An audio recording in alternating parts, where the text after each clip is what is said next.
Shri Arvind Sawant ji. Thank you chairman sir. Demand पर grants पर मेरे विचार प्रकट करते समय मैं पहले तो माननीय वित्त मंत्री जी का शुरू में बाकी सारी चर्चा में नहीं जाते हुए, राजनीतिक चर्चा में नहीं जाते हुए, I confine to the demands of grants, थोड़ा बहुत यहाँ वहाँ होगा। तो ministry of Ayurveda, yoga and naturopathy के लिए आपने जो 190 करोड़ दिया उसका मैं स्वागत करता हूँ। कल बात हुई, कल विधेयक हुआ, आज पैसा आपने उसमें बजट में लाया, डिमांड पर ग्रांट पे लाया, उसके लिए मैं आपका स्वागत करता हूँ। सिविल एविएशन के लिए आपने जो पैसा दिया है उसमें मुझे आपसे एक विनती करें, अभी मंत्री जी नहीं है, एयर इंडिया की जो हालत कर रहे हैं हम लोग, मैं सरकार से मेरी प्रार्थना है, हमने जेट डूबते वो देखा, प्राइवेट था, चलो प्राइवेट था, हमने किंगफिशर डूबते वो देखा, लेकिन आखिर वहाँ काम करने वाले अपने लोग, भारतीय कर्मचारी अपने ही हैं, वो बेरोजगार हुए, हम देखते बैठ रहे। आज हम कह रहे हैं कि एयर इंडिया तो अगर कोई नहीं लेता है तो हम बंद कर देंगे, तो उन कर्मचारी को क्या होगा? उसी दरमियान एयर इंडिया की मैनेजमेंट ने पूरे भारतवर्ष में जितने भी उनके टेम्पररी कर्मचारी थे, 10-10, 20-20 पर से काम कर रहे, उनको रेगुलराइज करने का काम किया, लेकिन मुंबई में जो काम कर रहे उनको आज तक रेगुलराइज नहीं किया, सिर्फ मुंबई बची हुई है। तो मेरी आपसे प्रार्थना है कि आपके माध्यम से आपके सहकारी को आप कह दें कि भैया ये काम रहा है, तो आप जरा वहाँ ध्यान देंगे तो अच्छा होगा। तीसरी बात, प्रधानमंत्री मुद्रा योजना में जो अच्छा प्रावधान किया है, लेकिन हम मुंबई शहर जैसे मैं शहरों में देखता हूँ, तो मैंने जो दिशा की 2 बार मीटिंग ली, तो मैंने पूछा कितने लोगों ने एप्लीकेशन, तो बैंक वाले बता भी नहीं पा रहे। जब लोग उनके पास जाते, काय की मुद्रा योजना, इस तरह से बात करते हैं।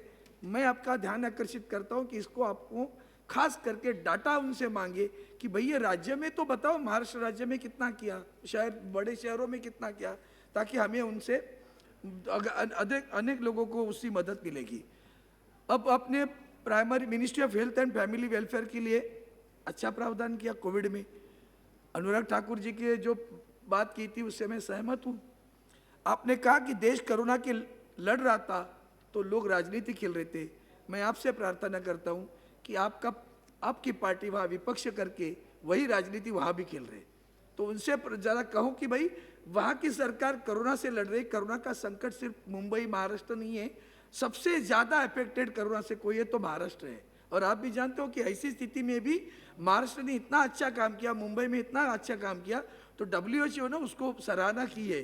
तो ये जानकर मैं आपसे प्रार्थना, वो जो राजनीति वहाँ चल रही है वो राजनीति नहीं होनी चाहिए। इतनी गंदी राजनीति हुई कि madam you will be surprise to know, you may be knowing it also. जब प्राइम मिनिस्टर केयर फंड की जो बात आई सर, तो प्राइम मिनिस्टर केयर फंड के लिए मैं बताऊंगा, मेरा चेक लिखा हुआ मेरे मन में कभी नहीं आया। ठीक है, रिजाइन किया, मैं बाहर, हम लोग आ गए, फिर भी मैंने सोचा मैं राज्य को भी दूंगा, केंद्र के भी दूंगा, मैंने दोनों चेक लिखी। और जब मैं देने गए तब तक मुझे पता चला कि महाराष्ट्र के बीजेपी के सारे सांसदों ने सिर्फ पीएम केयर फंड में पैसा दिया, राज्य को पैसा नहीं दिया। उनकी सारी तनख्वाह यहाँ दे दी, उनके विधायकों ने भी तनख्वाह पीएम केयर फंड में दे दी, राज्य को नहीं दी, जबकि राज्य सबसे ज्यादा अफेक्टेड था। और दुर्भाग्य इस बात का लगता है मैडम, मेरी और एक प्रार्थना है, पीएम केयर फंड के डिटेल में नहीं जाता चाहता हूँ, पीएम केयर फंड को अपने एटीजी में जो डोनर्स होंगे, जो लोग भी उन्हें मदद कर सकते हैं, उसमें डोनेशन दे देंगे, उनको अपने एटीजी की सहूलत दे दी। लेकिन राज्य की सरकार ने भी उसी तरह फंड बनाया, उसको अपनी सहूलत नहीं दे दी। ये अच्छा नहीं हुआ। मुझे लगता है we should show magnitude for this, कि this is not fair to the state when the state is also raising the money for the same purpose, but it is being deprived of the right to have a ATG that is not being given to the Maharashtra Chief Minister's COVID-19 fund. Kindly look into it. I request my honorable friend Finance Minister to look into it and grant that ATG relief to the Maharashtra State COVID-19 relief fund, so that they will also able to help the people. अब रही बात वो prime PM care fund पे सब लोग बोलते रहते, मुझे नहीं अच्छा लगता, मैं इतना ही कहूँगा, why should I fear? उसको भी जाने तो ना, क्या है। मोदी जैसे एक प्रामाणिक व्यक्ति अगर प्रधानमंत्री कहता है मैंने इसके लिए बनाया, तो डर किस बात का?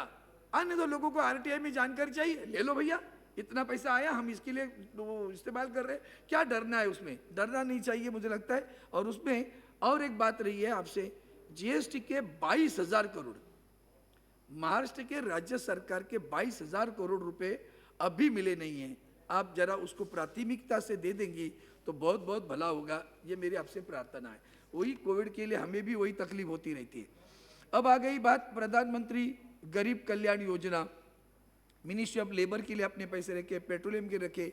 मुझे समझ में नहीं आता कि ये सारे जब हम करते रहते तो आगे चलकर हमने पब्लिक सेक्टर बैंक के लिए भी जो डिपार्टमेंट ऑफ फाइनेंशियल से meeting expenditure towards recapitalisation of public sector, I welcome this, no doubt about it, उसमें कोई, लेकिन क्या हम बैंकों के कर्मचारी समाधान नहीं व्यक्त कर रहे? आपको ध्यान में नहीं, हम अमालगेशन, आपने कल एक अच्छा काम किया है, जो अच्छा है उसको अच्छा बोलूँगा। पीएमसी बैंक के लिए आप जो कदम उठा रही हो, मैं चाहता हूँ जल्द से जल्द उनको न्याय मिले, उसका अमालगमेशन किसी बैंक से हो। आप विश्वास नहीं करेंगी मैडम वित्त मंत्री जी, मेरे पास महिलाएं आई उल्लासनगर से लंबे, तो एक रो रही थी। मैं बोला क्या हुआ? बोली मेरी जिंदगी की सारी आमदनी, मैं रिटायर्ड हुई थी, मैंने 50 लाख रुपए वहां रखे। मैं बोला क्यों? इंटरेस्ट ज्यादा मिलता है, पब्लिक सेक्टर बैंक से भी इंटरेस्ट ज्यादा वहां मिलता है करके हमने वहां रखे। आज वो रो रहे हैं, आप उनका समाधान करने की कोशिश कर रहे हैं। मैं आपको शुभकामनाएं देता हूँ, जल्दी से जल्दी उसका समाधान हो। पब्लिक सेक्टर बैंक के बारे में अमालगमेशन करते समय जो कदम उठा रहे जा रहे हैं, उसमें आपको जरा व्यक्तिगत ध्यान देने की आवश्यकता लगेगी। मुझे लगता है आप उनका वेज एग्रीमेंट कर रही हो, लेकिन उस वेज एग्रीमेंट से भी उनका समाधान होगा ऐसे मुझे लगता नहीं है। और इसके आगे मैं दूसरा एक मुद्दा रखूंगा, जो मिनिस्ट्री ऑफ अर्थ साइंस अपने पैसे रखे, हमारी आईएमडी उसके अंडर आती है। आपको पता नहीं होगा कि उसके जो साइंटिस्ट कहते हैं, none of them are doing research work, just copying from the other Google, और वही करते रहते हैं। और दो research scientist are in the IMD are like officers, उनकी प्रमोशन होती है, नीचे वाला जो एक्चुअल काम करता है वहाँ। अरविंद सोन जी, इधर सर मैं एड्रेस करो। दो मिनट में, जब कितना एकदम पॉइंटेड बोल रहा हूँ मैं, इधर एड्रेस करो। मैं राजनीति नहीं कर रहा हूँ, पॉइंटेड बोल रहा हूँ।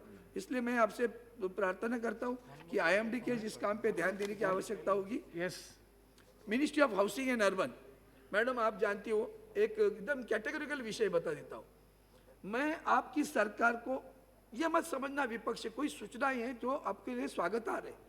आज हाउसिंग में हम प्रधानमंत्री आवास योजना लाई, मुंबई शहर में बिल्डिंग ढह रही है, पुरानी बिल्डिंग गिर रही है, प्रधानमंत्री आवास योजना, एक 1.5 मिनट में खत्म करता हूँ, 1.5 मिनट में। अरे सर इतना, one more speaker from your हाँ मालूम है ना, तो क्या हो गया, उसको भी 2 मिनट दे, ज्यादा दे दो ना, क्या फर्क पड़ता। मैं कंक्लूड करूंगा, मैं इसलिए बोला मैं ज्यादा राजनीतिक नहीं बात करूंगा। जो अभी हमारी राज्य सरकार ने बीडीडी चाल की डेवलपमेंट का प्लान लाया, और बीडीडी चाल के क्लस्टर्स है मुंबई में, एक बीडीडी चाल का क्लस्टर अपने मुंबई पोर्टर्स के लैंड पर है, आप विश्वास करिए। अब आज तक सरकार उसको अनुमति नहीं दे रही, ना आप करती हो ना उनको करने देती हो। जैसे एलआईसी की बिल्डिंग है, जैसे एनटीसी की बिल्डिंग है, पुरानी हो गई है, ढह जाएगी, मर जाएंगे, 100 बरस पुरानी बिल्डिंग हुई है, लेकिन आपको इसके ऊपर नीति लानी पड़ेगी। ये आप सिर्फ कहेंगे कि प्रधानमंत्री आवास योजना है तो उससे काम नहीं होगा। आखिरी, अपने अभी समय कम करके मैं आखिर पे आता हूँ सीधा। मैं प्रार्थना करता हूँ, माननीय इंदिरा गांधी जी ने उस वक्त ये सारे क्षेत्रों का निजीकरण किया, राष्ट्रीयकरण किया, बैंक हो, इंश्योरेंस हो, आपकी जनधन योजना किसके तहत सफल हुई? इन्हीं पब्लिक सेक्टर बैंकों की वजह से या प्राइवेट सेक्टर बैंकों की वजह से? एक ही वाक्य, पूरा वाक्य करता हूं। अब ये पब्लिक सेक्टर बैंक या पब्लिक सेक्टर को आप बचाएगी नहीं तो रोजगार भी जाएगा। वो सबसे बड़ा महत्वपूर्ण वो था, रोजगार मिले और गरीबों को न्याय मिले, इसलिए उन्होंने पब्लिक सेक्टर में आज अपनी प्रतिभा जो बन रही है ना, वो सब बेचना है। मैं इसलिए प्रार्थना करता हूँ, आप बेचने की सोचते हो, हम बचाने की सोच रहे, दोनों इकट्ठा आएगा तो बेचना भी होगा, बच का काम